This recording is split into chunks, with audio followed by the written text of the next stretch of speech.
Here's the thing about a really terrible day. It doesn't just make you tired or frustrated, it makes you feel like the universe owes you something big. And I mean really big.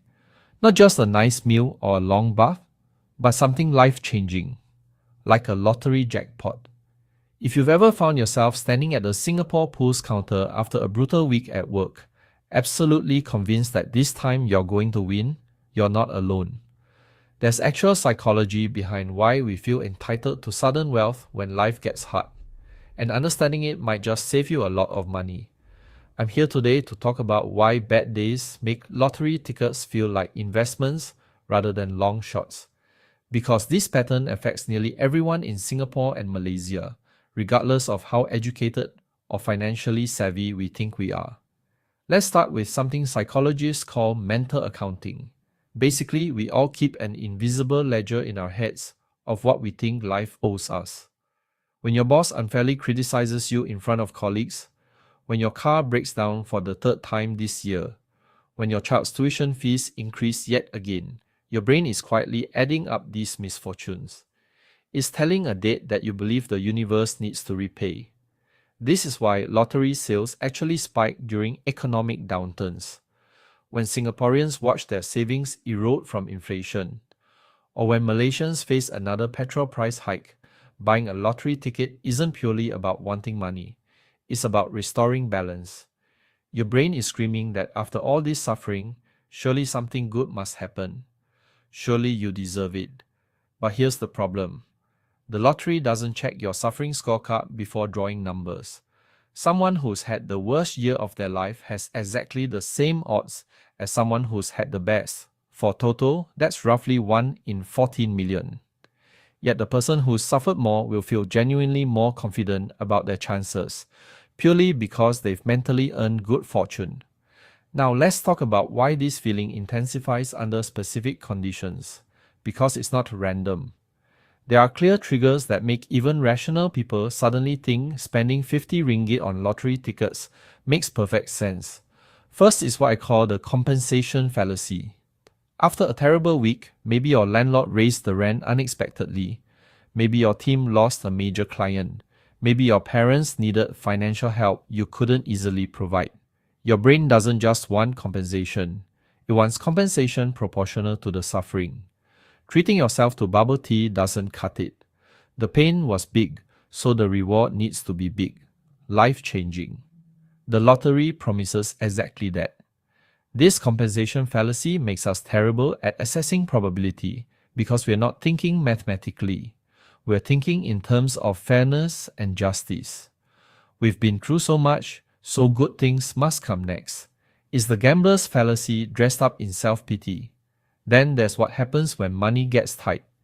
If you're earning $3,500 monthly in Singapore, washing CPF contributions, rent, groceries, and transport consume almost everything, you start feeling that incremental saving will never work. Putting aside $200 monthly means waiting years, maybe a decade, to feel truly secure. Why do that when a single lottery win could solve everything overnight? This thinking is especially powerful in expensive cities like Singapore and Kuala Lumpur. The gap between comfortable living and just scraping by feels enormous. The lottery becomes an emotional pressure valve. It maintains hope when conventional paths seem impossibly slow. We also can't ignore cultural narratives. Both Singapore and Malaysia have rich traditions around luck and cosmic justice. From checking auspicious dates to interpreting numbers from dreams, there's a cultural framework supporting the idea that luck follows patterns, that it can be influenced, that it's distributed according to some moral order. When someone says my luck must change soon, they're not just being hopeful. They're invoking a belief system where sustained bad luck necessarily precedes good luck, as if the universe operates on a rotation system. This cultural backdrop makes the jackpot deserving mindset feel less like magical thinking and more like common sense. All of this reveals classic emotional spending patterns. The money spent on lottery tickets during hard times isn't about rational assessment of odds. It's about purchasing temporary relief from stress, about buying a few days of pleasant daydreaming, about creating a sense of agency when everything feels overwhelming. Picture this. A Malaysian just received an unexpected 800 ringgit car repair bill. That same week, they spent 20 ringgit on lottery tickets. That 20 ringgit won't meaningfully worsen the situation, but it won't improve it either. What it does provide is psychological relief, a narrative where financial salvation is just days away, where that repair bill could become irrelevant. This is why lottery spending often increases precisely when people can least afford it. The emotional need grows stronger as finances worsen, creating a paradox where desperate people buy hope instead of making practical choices. So what do we do with this information?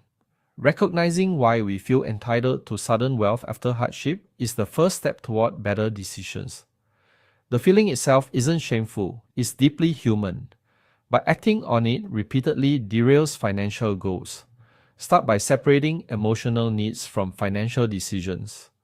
When the urge to buy lottery tickets strikes, ask what's really driving it. Feeling powerless, overwhelmed, exhausted by slow progress? Address those feelings directly through rest, conversation, or making one small but certain budget improvement rather than outsourcing hope to random chance. Recognize that bad experiences don't increase odds of good outcomes. Life doesn't operate on a balance sheet. A string of misfortunes is unfortunate, but it doesn't make fortune more likely. Instead, create small wins deliberately. Your brain craves improvement. Pay off the smallest debt completely. Find one expense to eliminate. Save $10 more than usual. These lack the dramatic appeal of lottery fantasies, but they provide real progress and genuine control.